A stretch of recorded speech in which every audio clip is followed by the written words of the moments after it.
Olá, meu amigo, minha amiga. Tem sido muito frequente aqui no nosso portal do José eu receber muitos comentários, e muitas perguntas sobre o tempo que levará para a gente começar a assistir às primeiras condenações relacionadas à figura do ex-presidente da República. Bom, se eu fosse você, que acompanha sempre os acontecimentos da vida política, a vida econômica, a vida social aqui no nosso país, eu já começaria a separar aquela panela mais velha, que você não usa muito, enfim, mas ela terá muita utilidade e o tempo dessa utilidade está chegando. Se você puder também, faça uma pesquisa dos preços aí dos fogos de artifício, porque em poucos meses a gente poderá marcar a nossa festa, a nossa comemoração da primeira condenação significativa em relação à figura do ex-presidente da República, condenação essa que diz respeito aos seus direitos políticos. Eu acho que no dia que o TSE firmar o julgamento e sentenciar, a gente tem que fazer um grande panelaço, a gente tem que fazer um grande foguetório aqui no nosso país, porque vai ser o marco, o marco que vai determinar o futuro da política no nosso país e determinará especificamente o futuro do ex-presidente da República. Porque uma condenação política, tornando essa figura inelegível, vai ser uma coisa que vai pegar muito e vai influenciar outras decisões também no campo criminal e no campo civil. Bom, vou conversar com vocês sobre essas questões, como é que as criaturas que ainda pensam em salvar a pele do ex-presidente da República estão agindo, o que eles estão fazendo, o próprio clã Bolsonaro, o que eles estão fazendo, mas antes de mais nada é sempre muito importante convidar você que está chegando aqui pela primeira vez e não nos conhecia, para que você se inscreva aqui, você é muito bem-vindo, conheça também os nossos outros vídeos, compartilhe, não esqueça de dar o seu joinha, mandar os seus comentários para cá, porque são sempre lidos, são sempre considerados, e se puder também, participe do nosso clube de membros, é fácil se inscrever também, é uma forma adicional de você ficar aqui mais engajado aqui nas nossas atividades, tá bom? Então, vamos seguir em frente. Lembrando que todos os dias eu abro um chat entre 5 horas e 5 e meia para bater um papo com vocês, exceto em algumas situações excepcionais, como nesses dias aí, que às vezes eu vou conseguir entrar para bater um papo com vocês ou não, porque eu estou circulando, estou tirando aí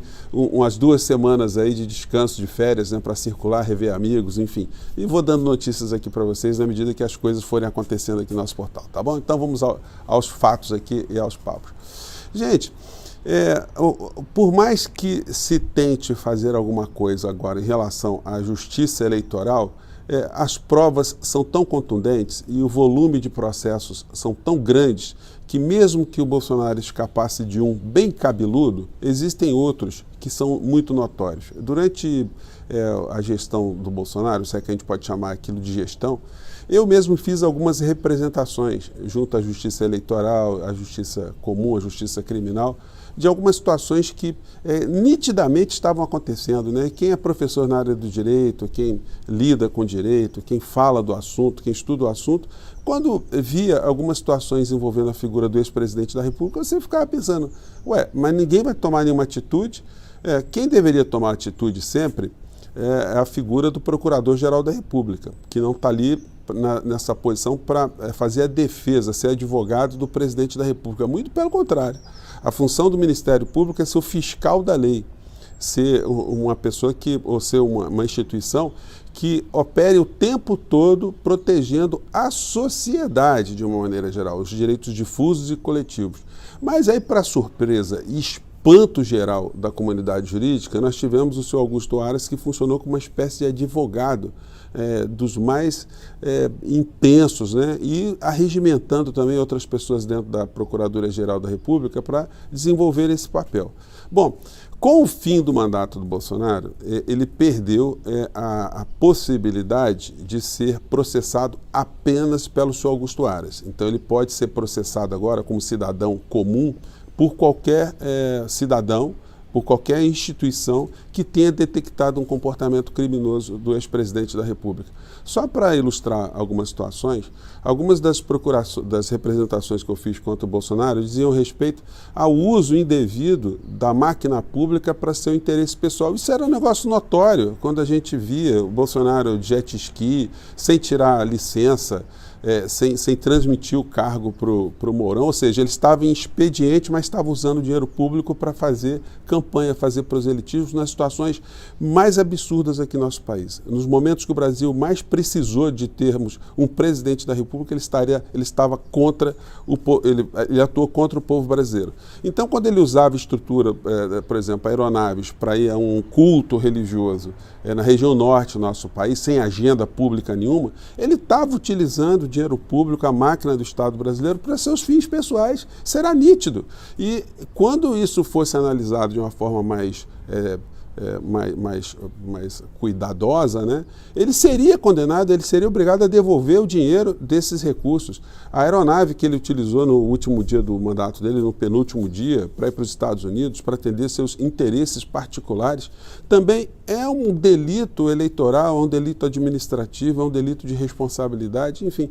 Todas essas situações são muito evidentes e não precisa ser jurista. Você, como cidadão comum, você que sabe o que é certo, o que não é certo, o que é moral, o que não é moral, o que é ético, antiético na administração pública, você certamente se chocou com essas situações todas, quando passavam assim, e despercebidamente pelos grandes veículos de comunicação, como eu sempre disse para vocês, de forma consciente, porque eles sempre souberam desses delitos do Bolsonaro, mas isso nunca foi informado ao cidadão, que era irregular, que bastava uma reportagem tratando esse assunto.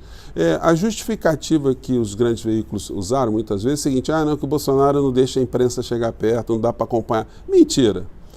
Quando um criminoso comete crime de grande repercussão, a imprensa vai para cima como um bando de urubus ali, tentando extrair algum tipo de notícia, muitas vezes até sensacionalistas, né? Mas se calaram, né? se colocaram na posição absolutamente passiva diante de um presidente da República que estava fazendo mal ao povo brasileiro e usar isso como argumento. A gente via nos telejornais à noite, né? O Palácio do Planalto foi contatado e até o momento nós não tivemos resposta. Como é que é? Não tiveram resposta e ponto final, e ninguém fala mais sobre o assunto, no dia seguinte é outra pauta. Então, houve um tratamento absolutamente não profissional da imprensa brasileira, dos grandes veículos de comunicação, em relação à figura do ex-presidente da República. Então, muitas coisas que eram absolutamente claras para a comunidade jurídica, enquanto crimes que ele estava cometendo, muitas pessoas da sociedade sequer tinham noção que esse tipo de situação estava se dando. Isso explica porque uma figura que é tão imoral, é tão antiética, é tão corrupta, é tão bandida, ainda conseguiu tantos milhões de votos aqui no nosso país. Não é possível que uma sociedade minimamente informada vote num criminoso, num ladrão de joias. Não dá para a gente tratá-lo de outra forma. Isso para dizer o mínimo. E aí, gente, nós estamos vendo algumas situações agora nesse terreno da inelegibilidade. Em primeiro lugar, a reputação da figura do ex-presidente da República, né? Ele está sofrendo uma corrosão muito grande, dia a dia, por mais que a gente tenha grotões de muito fanatismo, que ainda depositam ali uma série de visões, né, ainda muito positivas nesse mundo universo em relação à figura do ex-presidente da República. Mas o desgaste está sendo muito grande desde a derrota, o comportamento que ele teve, de não aceitar a derrota, porque, vamos fazer um pequeno parênteses no meio dessa história, nem todo mundo que votou em Bolsonaro é bolsonarista, a gente sabe disso. Existe uma grande parcela do eleitor que não queria o Lula, não queria o PT, enfim, e votaria em qualquer candidato que fosse viável eleitoralmente para derrotar o Lula e o PT. Então, essas pessoas, elas têm que ser entendidas como um grupo de pessoas diferentes daqueles que são devotos, né? Que pertencem àquilo que se converteu numa seita bolsonarista. Enfim, para essas pessoas fica complicado você dizer qualquer coisa e mudar a opinião delas. Mas para as outras, que têm um mínimo de ética, de decência, de responsabilidade, de racionalidade, essas pessoas começaram a perder qualquer tipo de proximidade, né, com a figura do ex-presidente da República. Isso não significa que elas passem a apoiar o Lula, o governo Lula, por mais que ele também acerte, né? Então, é muito interessante a gente ter essa perspectiva de com quem a gente está lidando, que tipo de pessoas que nós estamos lidando no campo do imaginário da política. No entanto, Ele começou a ter esse desgaste a partir da derrota, depois no seu silêncio, durante os 2 meses que se seguiram, a sua apatia, a sua covardia, o seu ensimismamento, né, se é que a gente pode chamar assim, enfim. E o seu silêncio que estimulava todo tipo de manifestação contra a democracia do nosso país. Isso foi pegando. Quando chega no final do ano, que ele finalmente se pronuncia, ele se pronuncia e sai do Brasil escondido praticamente, porque ele fez uma live, é bom a gente sempre lembrar disso, né? E ele não disse para as pessoas que estava saindo do Brasil, não falou para as pessoas que o seguem, né? Isso também provocou um desgaste. Depois veio o 8 de janeiro, que também foi um desgaste muito grande, enfim. E o comportamento que ele passou a ter durante 3 meses, né, como um tiozão perdido nos Estados Unidos, indo de lugar em lugar, sempre em eventos sem a menor expressividade, enfim. E os processos aqui, quando ele perde a eleição e sai do mandato, os processos começam a andar lentamente, sobretudo os da Justiça Eleitoral, que já estavam caminhando e ganharam mais tração a partir dessas últimas semanas. Então, quando se tem a exposição final agora do escândalo das joias, aí foi um golpe de misericórdia numa parcela muito significativa das pessoas que ainda votavam em Bolsonaro. Isso está fazendo com que, nesse momento, uma condenação dele não crie nenhum tipo de surpresa para as pessoas de maneira geral. E a gente viu agora os noticiários, que ainda continuam, por incrível que pareça, ainda muito brandos, né? Mas destroçando a figura do ex-presidente da República nesse escândalo das joias. Quando eu vi agora o Jornal Nacional de sexta-feira, foi uma exposição assim muito detalhada, né, de como esse sujeito ele se empenhou para abocanhar joias milionárias para si.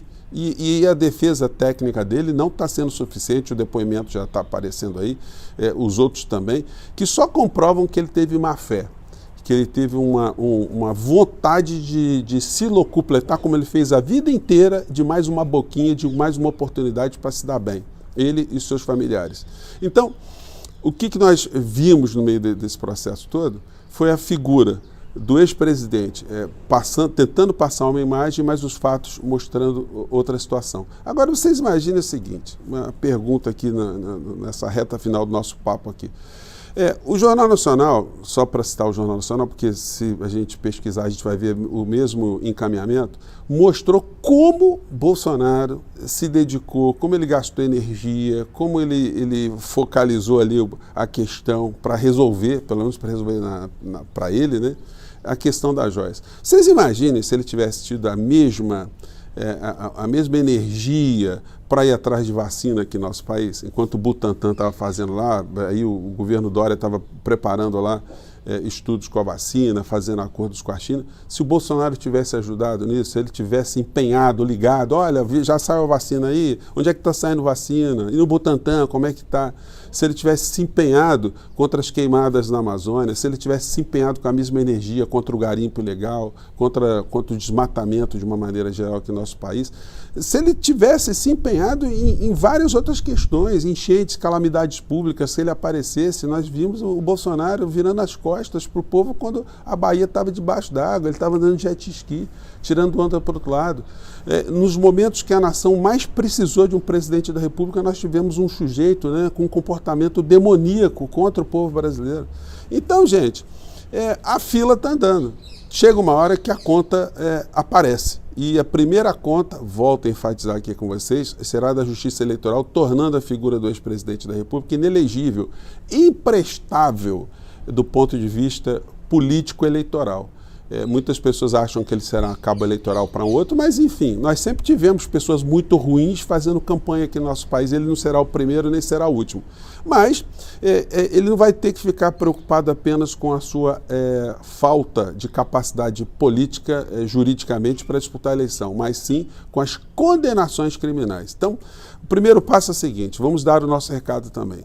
quando estiver aproximando aí o julgamento final do TSE, a gente vai começar a fazer mais mobilizações, vou começar também a chamar outros amigos aí na internet também, para a gente chamar a atenção desse ponto específico, que é nossa responsabilidade não deixar isso que passou para trás esquecido. Gente, eu não esqueço, eu perdi pessoas, acho que todo mundo perdeu pessoas também, a gente tem o mínimo de obrigação de não deixar essa situação passar em brancas nuvens, né? Eu fico por aqui, gente. Um grande abraço, até o nosso próximo encontro. Tchau!